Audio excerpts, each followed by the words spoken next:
तो आज हम पढ़ने वाले हैं ग्रैंड स्लैम्स के बारे में टेनिस के।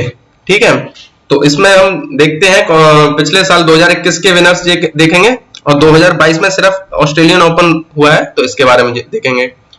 तो पिछले साल 2021 में ऑस्ट्रेलियन ओपन, फ्रेंच ओपन और विंबलडन ये तीनों ही जीते थे मेन में नोवाक जोकोविच ने। नोवाक जोकोविच ने 3 जीते हैं, ऑस्ट्रेलियन ओपन, फ्रेंच ओपन और विंबलडन। तो ये नोवाक जोकोविच जो है ये काफी फेमस है, ये सर्बिया से आते हैं, सर्बिया कंट्री है इनकी, तो ये पूछ सकते हैं, काफी फेमस है इसलिए। यूएस ओपन जीता है डेनियल मेडवेडेव ने।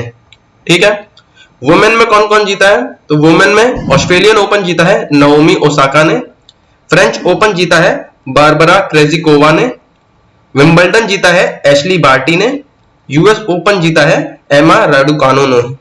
ठीक है, अच्छा ऑस्ट्रेलियन ओपन जो 2022 का हुआ है तो ये भी हमें याद रखना चाहिए, तो ये जीता है राफेल नडाल ने और वुमेन में जीता है एशली बार्टी ने। ठीक है, मैन के हमें ज्यादा इंपॉर्टेंट है, वुमेन के भी याद रखने, लेकिन मैन के जो हमें बिल्कुल नहीं भूल सकते, इनको तो बिल्कुल याद रखना है। ठीक है, अच्छा ये अलग अलग ये ऑस्ट्रेलियन ओपन ये सब इनका हमें पैटर्न भी याद रखना चाहिए। तो ये सबसे पहले जो होते हैं ऑस्ट्रेलियन ओपन होते हैं साल में, उसके बाद फ्रेंच ओपन, फिर विंबलडन, फिर यूएस ओपन। तो इनको अगर मैं देखता हूं तो AF WU, तो देखिए अल्फाबेटिक ऑर्डर में पहले A आता है फिर F आता है, बस इनको हमें क्या है उल्टा कर देना है, U आता है फिर W आता है। ठीक है, ऐसे याद रखना है इनको। तो पहले कौन सा इवेंट होता है ये हमें याद रखना है। अच्छा, जो ऑस्ट्रेलियन ओपन होता है वो हार्ड कोर्ट पे खेला जाता है और यूएस ओपन भी हार्ड कोर्ट पे, लेकिन हमें ये याद रखने हैं। और फ्रेंच ओपन जो होता है वो होता है क्ले कोर्ट पे, क्ले कोर्ट पे खेला जाता है, ये क्वेश्चन पूछा जा सकता है। और विंबलडन जो है वो ग्रास यानी घास के कोर्ट पे खेला जाता है। अच्छा, और ग्रैंड स्लैम से क्या क्वेश्चन बनते हैं ये हम देखते हैं। तो ग्रैंड स्लैम में जो है 5 सेट खेले जाते हैं। टेनिस जो है सेट्स में होता है 1 2 3 4 5।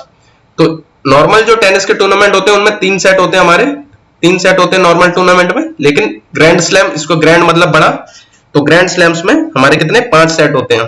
ठीक है, तो ओल्डेस्ट ग्रैंड स्लैम जो है टेनिस का सबसे पुराना इन चारों में कौन सा होता है?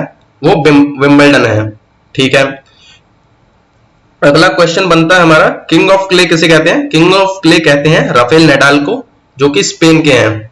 राफेल नडाल जो है उनको किंग ऑफ क्ले कहा जाता है क्योंकि क्ले कोर्ट में यानी कि फ्रेंच ओपन में ये सबसे ज्यादा बार जीते हैं। ठीक है, और इसी तरह विंबलडन में सबसे ज्यादा बार कौन जीते हैं? ये रॉजर फेडरर जीते हैं जो कि स्विट्जरलैंड के हैं। तो हमें इनकी कंट्री याद रखनी है, नोवाक जोकोविच की सर्बिया, राफेल नडाल की स्पेन और रॉजर फेडरर ये काफी ज्यादा फेमस है, इनकी है स्विट्जरलैंड। ठीक है, तो ग्रैंड स्लैम से इतने ही क्वेश्चन बनते हैं। Thank you.